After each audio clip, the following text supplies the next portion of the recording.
நீங்கள் சொல்கிறதையே சொல்லிட்டு இருக்கிற மாதிரி இருக்குது. இது வந்து டெல்லி அரசியல் மாதிரி இருக்குது. நீ என்ன நினச்சிட்டு இருக்கேன்னா, அரசியல்ன்றது வந்து கல அரசியல் கிடையாது. அது வந்து மீடியா வந்து சம்மந்தப்பட்டதும்.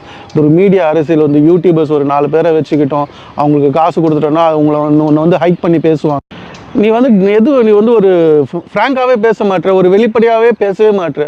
நீ திருப்பரங்குன்ற அரசியல் வந்து சுத்தமாக நீ வந்து தொடவே மாட்டேற.